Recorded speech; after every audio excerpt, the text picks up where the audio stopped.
안녕하세요. 5-6 전도서 9장부터 12장까지 말씀 함께 읽도록 하겠습니다. 전도서 9장입니다. 이 모든 것을 내가 마음에 두고 이 모든 것을 살펴본즉 의인들이나 지혜자들이나 그들의 행위나 모두 다 하나님의 손안에 있으니 사랑을 받을는지 미움을 받을는지 사람이 알지 못하는 것은 모두 그들의 미래의 일들임이니라. 모든 사람에게 임하는 그 모든 것이 일반이라. 의인과 악인, 선한 자와 깨끗한 자와 깨끗하지 아니한 자, 제사를 드리는 자와 제사를 드리지 아니하는 자에게 일어나는 일들이 모두 일반이니 선인과 죄인, 맹세하는 자와 맹세하기를 무서워하는 자가 일반이로다. 모든 사람의 결국은 일반이라. 이것은 해 아래에서 행해지는 모든 일 중에 악한 것이니 곧 인생의 마음에는 악이 가득하여 그들의 평생에 미친 마음을 품고 있다가 후에는 죽은 자들에게로 돌아가는 것이라. 모든 산자들 중에 들어있는 자에게는 누구나 소망이 있음은 산개가 죽은 사자보다 낫기 때문이니라. 산자들은 죽을 줄을 알되 죽은 자들은 아무것도 모르며 그들이 다시는 상을 받지 못하는 것은 그들의 이름이 잊어버린 바 됨이니라. 그들의 사랑과 미움과 시기도 없어진 지 오래이니 해 아래에서 행하는 모든 일 중에서 그들에게 돌아갈 몫은 영원히 없느니라. 너는 가서 기쁨으로 내 음식물을 먹고 즐거운 마음으로 내 포도주를 마실지어다. 이는 하나님이 내게 하는 일들을 벌써 기쁘게 받으셨음이니라. 내 의복을 항상 희게 하며 내 머리에 향기름을 그치지 아니하도록 할지니라. 내 헛된 평생의 모든 날 곧 하나님이 해 아래서 내게 주신 모든 헛된 날에 내가 사랑하는 아내와 함께 즐겁게 살지어다. 그것이 내가 평생에 해 아래서 수고하고 얻은 내 몫이니라. 내 손이 이를 얻는 대로 힘을 다하여 할지어다.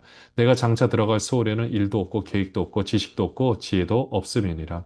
내가 다시 해 아래에서 보니 빠른 경주자들이라고 선착하는 것이 아니며 용사들이라고 전쟁에 승리하는 것이 아니며 지혜자들이라고 음식물을 얻는 것도 아니며 명철자들이라고 재물을 얻는 것도 아니며 지식인들이라고 은총을 입는 것이 아니니 이는 시기와 기회는 그들 모두에게 임함이니라. 분명히 사람은 자기의 시기도 알지 못하나니 물고기들이 재난의 그물에 걸리고 새들이 올무에 걸린 같이 인생들도 재앙의 날이 그들에게 호련히 임하면 거기에 걸리느니라. 전도서 9장 말씀을 보면 한마디로 생각해 보면 어떤 일이든지 이제 후회하지 말라라고 생각을 할 수가 있습니다. 왜냐하면 모든 일들이 하나님의 무한한 그 뜻 가운데 있고 손 안에 있는데 우리는 그것을 알 수 있는 방법이 없습니다. 그러니까 우리는 주어진 우리의 순간에서 최선을 다하는 삶을 살면 된다라는 것입니다. 우선 이 전도서 9장에서도 1절에 보시면 하나님의 손 안에 있다라고 이야기를 하고 있고요. 그리고 죽은 것보다는 살아있는 것이 중요하고, 왜냐하면 스스로 선택할 수 있기 때문에 그런 거죠. 그래, 7절 말씀처럼 지금 내 음식물을 먹고 마음으로 내 포도주를 마신다. 그러니까 기쁨으로 먹고 마시는 내가 하는 일에 그리고 내가 누릴 수 있는 부분에 잘 누릴 수 있는 것이 또 이게 복이라는 건데요.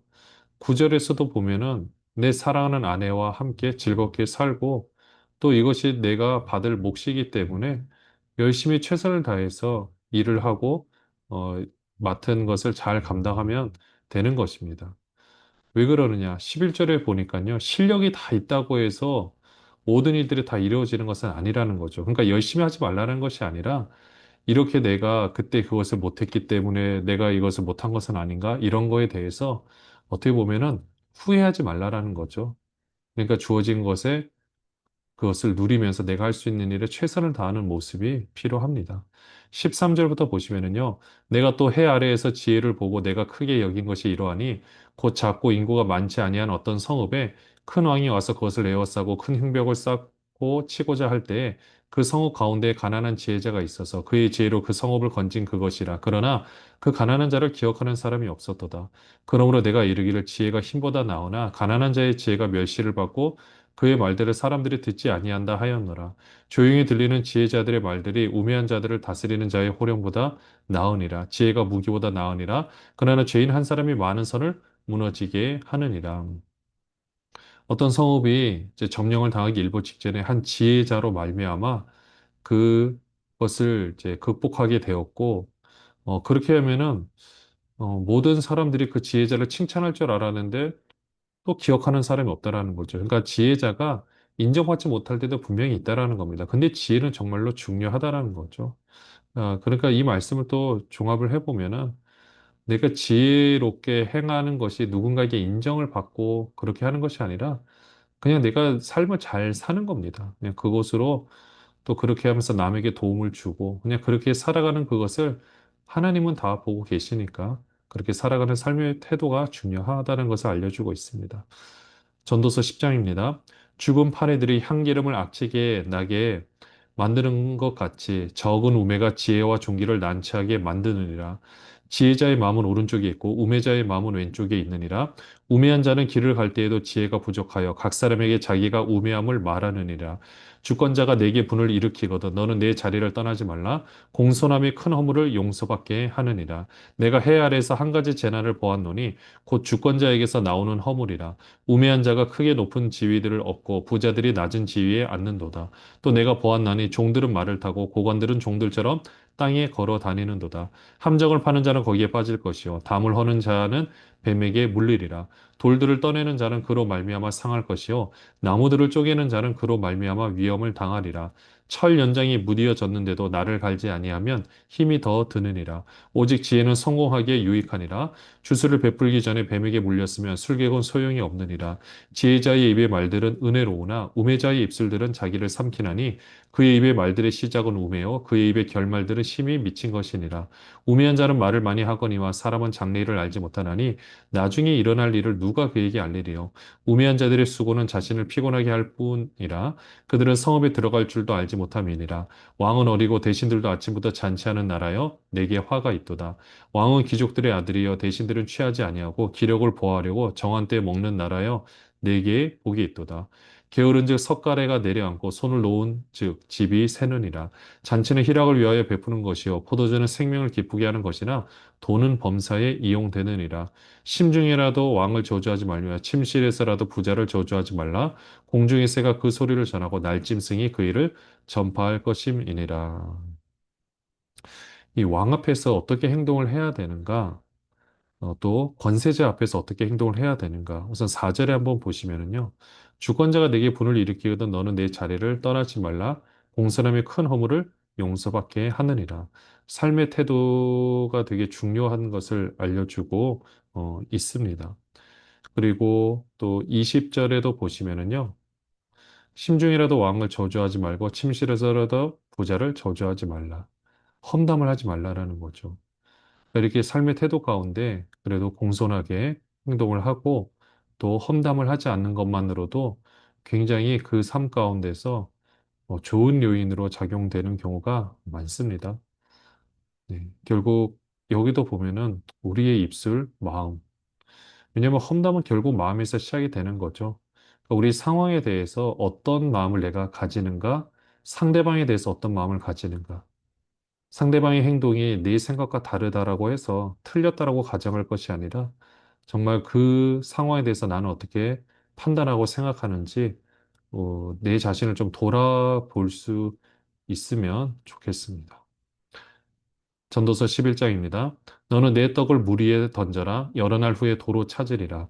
일곱에게나 여덟에게 나눠줄지어다. 무슨 재앙이 땅에 임하는지 내가 알지 못함이니라. 구름에 비가 가득하면 땅에 쏟아지며 나무가 나무로나 북으로나 쓰러지면 그 쓰러진 곳에 그냥 있으리라.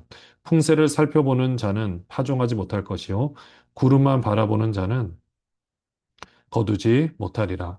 바람의 길이 어떠한가 아이벤 자의 태에서 뼈가 어떻게 자라는지를 내가 알지 못함 같이 만사를 성취하시는 하나님의 일을 내가 알지 못하느니라. 너는 아침에 씨를 뿌리고 저녁에도 손을 놓지 말라. 이것이 잘 될는지 저것이 잘 되는지 혹 둘이 잘 될는지 알지 못함이니라. 빛은 실로 아름다운 것이라 눈으로 해를 보는 것이 즐거운 일이로다. 사람이 여러 해를 살면 항상 즐거워할지로다. 그러나 캄캄한 날들이 많으리니 그날들을 생각할지로다. 다가올 일은 다 헛되도다. 하나님께서 행하실 일을 알 수가 없습니다. 5절에 보면은 나오지만요. 만사를 성취하시는 하나님의 일. 이것은 마치 우리 어린아이가 엄마 뱃속에서 자랄 때 분명히 자라는 것은 맞죠. 근데 안에서 어떻게 자라는지 우리는 다 원인 규명할 수도 없고 다 볼 수도 없습니다.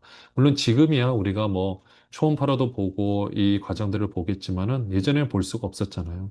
볼 수 없다고 그 일들이 일어나지 않는 것은 아닌 것처럼 하나님께서 어떻게 이루어가신지 알지 못하게 우리가 할 수 있는 일은 무엇인가? 씨를 심는다면 최선을 다해서 여러 개를 심고 어느 것이 열매를 맺을지 우리는 알지 못합니다. 그렇기 때문에 우리는 주어진 일에 열심히 최선을 다하면 성실하게 감당하면 됩니다. 9절부터 보시면요. 청년이여 내 어린 때를 즐거워하며 내 청년의 날들을 마음에 기뻐하여 마음에 원하는 길들과 내 눈이 보이는 대로 행하라. 그러나 하나님이 이 모든 일로 말미암아 너를 심판하실 줄 알라. 그런즉 근심이 내 마음에서 떠나게 하며 악이 내 몸에서 물러가게 하라. 어릴 때와 검은 머리의 시절이 다 헛되니라. 우리에게 주어진 청년의 시절에 그 시절을 즐거워하고 마음에 기뻐하고 모든 것을 행하는데 중요한 것은 하나님이 이 모든 일로 우리를 심판하신다. 이것을 분명히 기억해야 됩니다. 최선을 다해서 자유를 즐기고 행복하게 살 때 그 일에 대한 책임은 본인이 지어야 된다. 이것을 기억하라는 거죠. 전도서 12장입니다. 너는 청년의 때에 너의 창조주를 기억하라. 곧 공고한 날에 이르기 전에 나는 아무 낙이 없다고 할 해들이 가깝기 전에 해와 빛과 달과 별들이 어둡기 전에 빛 위에 구름이 다시 일어나기 전에 그리하라. 그런 날에는 집을 지키는 자들이 떨 것이며 힘 있는 자들이 구부러질 것이며 맷돌질하는 자들이 적음으로 그칠 것이며 창들로 내다보는 자가 어두워질 것이며 길거리 문들이 닫혀질 것이며 맷돌 소리가 적어질 것이며 새 소리로 말미암아 일어날 것이며 음악하는 여자들은 다 새하얘질 것이며 또한 그런 자들은 높은 곳을 두려워할 것이며 길에서는 놀랄 것이며 살구나무가 꽃이 필 것이며 메뚜기도 짐이 될 것이며 정욕이 그치리니 이는 사람이 자기의 영원한 집으로 돌아가고 조문객들이 거리로 왕래하게 됨이니라.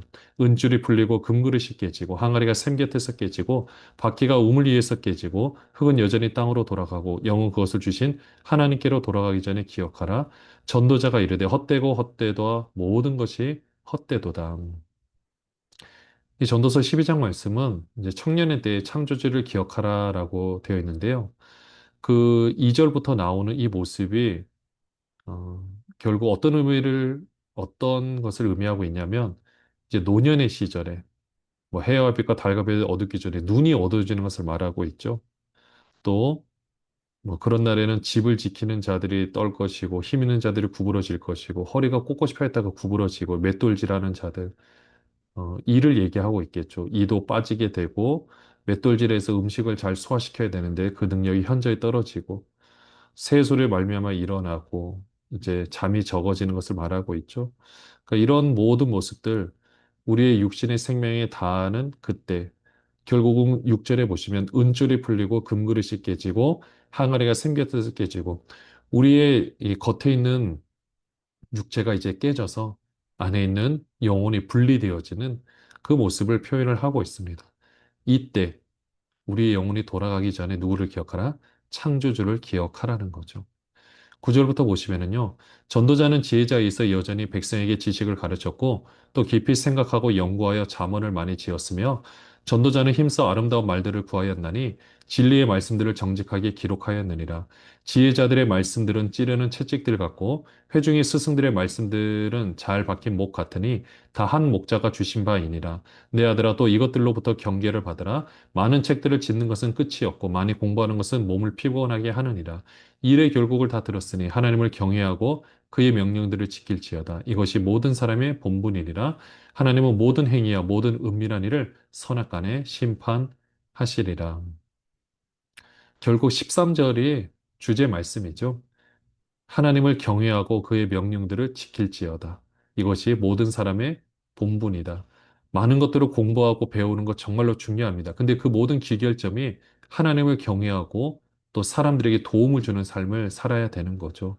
그러니까 나 혼자 이 많은 것들을 공부하는데 어, 내 유익에만 초점이 맞춰져 있다라면 그것은 이제 헛된 삶이 될 수밖에 없죠. 또 내가 은밀히 또 악인이 물론 잘 사는 경우가 있기 때문에 14절처럼 내가 그냥 모든 것을 내 마음대로 한다. 그렇게 해서 모든 것을 누리는 것이 아니라 모든 은밀한 일을 선악간에 심판하시는 하나님이 계시다라는 것을 우리가 인정하고 우리의 삶을 살아야 할 것입니다. 결국 우리에게 주어진 삶을 잘 살아내는 것. 현실 가운데 충실하고 주어진 것에 감사하는 삶을 사는 것. 이것이 전도자가 결국 내린 결론이더라고요. 오늘 나에게 내가 오늘 최선을 다해서 오늘 하루 맛있게 밥을 먹고 가족들과 함께 또는 교회 공동체 식구들과 함께 무엇인가를 할 수 있고 내가 또 섬길 수 있고 나눌 수 있다라는 게 진정한 복임을 깨닫고 오늘 우리에게 맡겨진 그 귀한 본분을 잘 감당하는 모든 분들 되시기를 바랍니다. 기도하겠습니다. 하나님 아버지, 전도서 말씀 이렇게 또 살펴보았습니다. 결국 우리 삶의 모든 본분, 하나님을 경외하고 하나님께서 모든 것을 역사하고 계시고 그 가운데서 우리가 할 수 있는 일에 최선을 다하는 모습인 것을 깨달았습니다. 오늘도 그런 삶을 살게 하여 주시고 하나님의 인도하심, 지도하심을 받는 고귀한 삶을 살게 하여 주시옵소서. 예수 그리스도의 이름으로 기도합니다. 아멘. 안녕히 계세요.